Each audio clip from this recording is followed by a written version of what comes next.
هغه کسانو ته په مخ څپېړه ده څوک چې د یو کس د وجې نه ټول مدارس بدناموي. زه وایم راشه نن اعظم جان صاحب ته وګوره د ټولو مدارسو کردار یې تا ته مخې ته کېښو.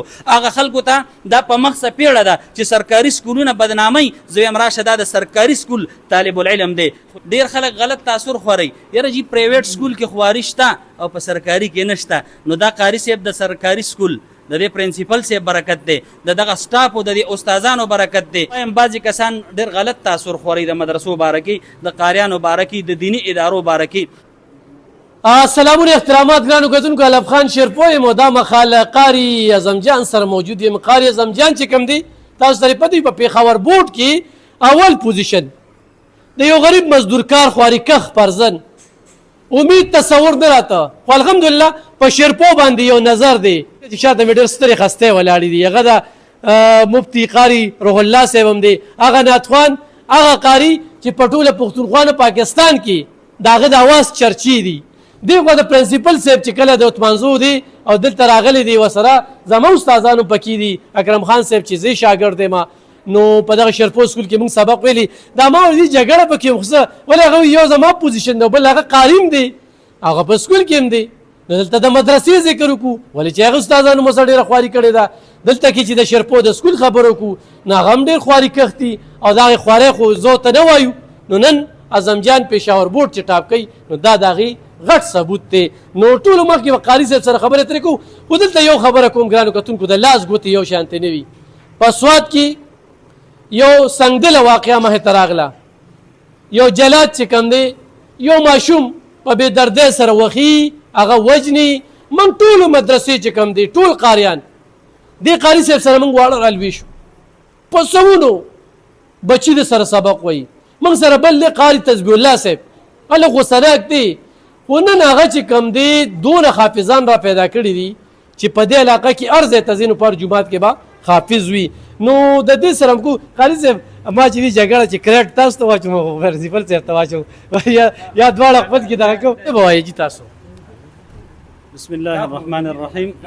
دا وی قابلیت استاد دا ټول کریډټ چې کوم دی زه استادانو ته ورکوم او والدینو ته.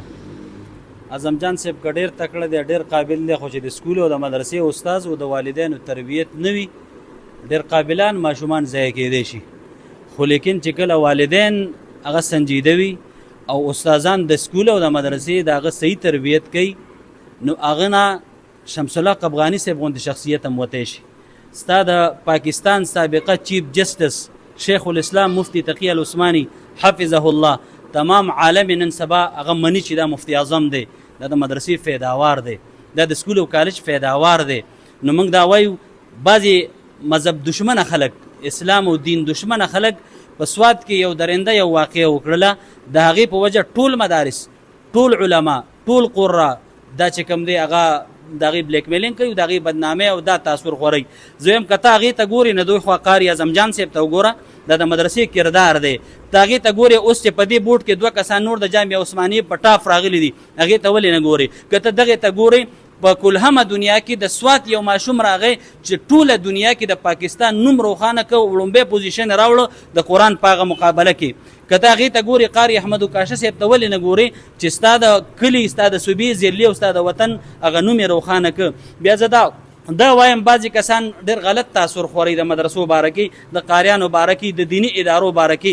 ټیک ده په هر دغه کې خو خراب شته، خو که د یو کس په وجه باندې ګوره وفاق المدارس العربیه پاکستان تنظیمات مدارس دینیه هغه ټول بورډونه رالل او هلته اعلان وکړو چې دا سړی مجرم دی، د ظلم کړی، دا شاګردان زموږ بچي دي او د دې موږ تربیت کول غواړو. چرته هم داسې مدارسو کې عام روټین نه دی، د هغې خپل اصول دي، خپل ترتیب دی، خپل تربیت دی. نو که د یو کس په وجه باندې ټول مدارس څوک بدناموي د ده به بل څه کار نه، صرف دین دشمني او مذهب دشمني دغه به یې سوچ وي.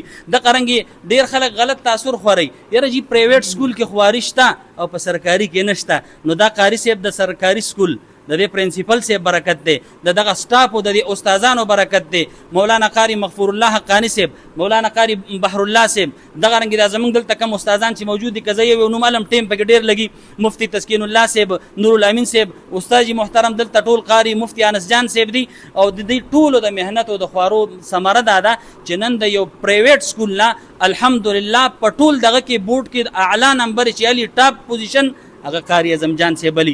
نو یو واخې مدرسې سره تعلق دی، هغه کسانو ته په مخ څپېړه ده څوک چې د یو کس د وجې نه ټول مدارس بدناموي. زه وایم راشه نن اعظم جان صاحب ته وګوره، د ټولو مدارسو کردار یې تا ته مخې ته کېښو.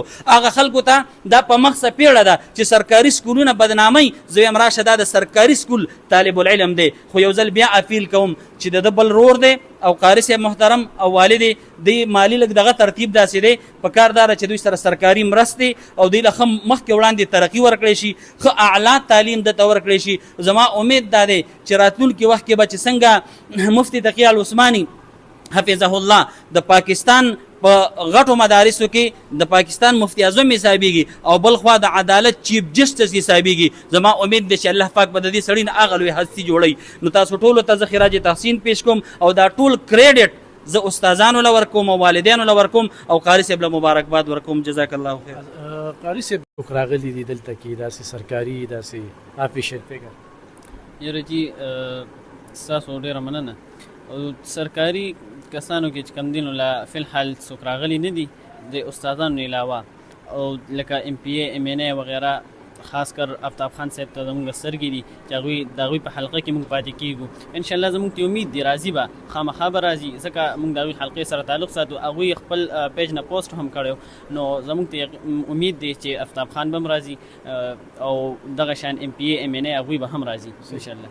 ګرانو کتونکو ایم پی اے ایم این اے آفتاب شرپو چې کوم دی هغه د دې کلي دی او د علاقې سره مینه ده. وړومبی ټویټ کړی دی، وړومبی چې کوم دی نو د پوسټ کړی دی. ما د صرف دغه تپوس کو د سرکاري تعلیم سره د سرکار مینه امې درته ښودله، د سره ورسره مینه نشته، د سره توجه نشته. دې وخت کې 1 لکه ملازمین په دې پښتونخوا کې کار کوي. په دې کې 2 طبقې، یو استاذ یو ډاکټر. ډاکټر خپل مریض د خاندان چې کوم دی په دغه سرکاري هسپتال کې مجال شته خو ځان سره داخل کې پرایوټ ته بوزي، او استاذ خپل بچي د ځان سره نه داخلي چلته بوزي. د دې نه قیاس اخیستل دي چې دا چې کوم دی نو ستاسو د وړاندې دي.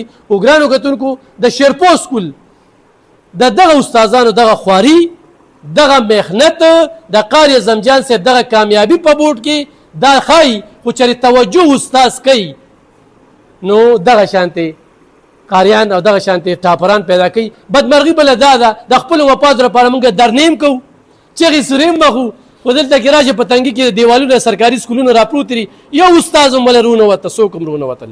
نو زه د شرپو سکول دغه استادانو ته خراج تحسین پیش کوم، پرنسپل صاحب ته هم خراج تحسین پیش کوم. او بل استاذ دا خبره کوي، په دې کې ورسره زه اختلاف ساتم چې پلار د زوی تپوس نه کوي. پلار د حکومت په داسې ګرانۍ چولې دي چې هغه سهار نه واله ماښامه پورې په مزدورۍ پسې ستړی ستومانه راشي، سهار ورته پته هم نه چې زما زوی په کوم کلاس کې دی. نو دغه خواري دا په تاسو یو ایکسټرا برډن چې کوم دی نو دا عموم د دې ګرانۍ په وجه، د دې ریاست د دې بې حسۍ په وجه او په دې باندې دغه شوي. خو دا ډېر افسوس کوم ګرانو کتونکو چې دې ماشوم له په سرکاري توګه باندې تر دې وخته پورې محکم ایجوکیشن دې وخت کې تعلیم دومره زپوهالی د بې حسۍ مخ سره دغه دا ماشوم خو تاسو له پوزیشن راوستی، ستاسو سترګې اوچتې کړې. نو چې تر دې وخته پورې دلته کې یو وزیر راغلی وي، صوبایي وزیر، خو د هغوی خو تعلیم سره مینه نشته دی، د هغوی د صحت معاملات، د هغوی نور معاملات. دلته کې چې سپینې خبرې کې نو بیا د خلک نه خوښوي. دا ډېره زموږ بدمرغي ده. دلته د موږ خلکو ځانه پیسو مشینان جوړ کړي دي، خو سرکاري ده خو غیر سرکاري دي، وي موږ ته پې نقصان رسي. زما نه پې نوکري زما به ټرانسفر وشي. دا زموږ په دې علاقه کې ډېره بده خبره. خو دې به کمشنر جوړېږي انشاءالله، د نم ډېر امیدونه دي. زموږ دپاره خو د فخر خبره شرپاوال یو، د زموږ سترګې اوچتې کړې. آیات خان ذکر کوو، دلته شرپو خان ذکر کوو، بیا سکندر خان ذکر کوو، بیا پکې قاری اعظم جان صاحب راغی، مفتی قاری روح الله صاحب د کاشف په نوم کې یو قاری را کړو چې په بهر ملکونو کې هغه پوزیشن نه دغه کړی دی، د دې نه قیاس اخیستل دي. او پرنسپل صاحب وایي چې مازدیګر ما ته د بورډ نه ټلیفون راغی نو دغه ټایم کې زه په جامو کې نه ځایږېدم نو دا صرف د دې ماشوم په وجه باندې ځکه چې په استادانو کمې نیوکې کېږي هغه نیوکې دلته کې الټه شوې خو تر څو چې سرکاري استاد د ځان سره خپل بچي نه داخل کړی دوی خبرې په ځای نه راځي.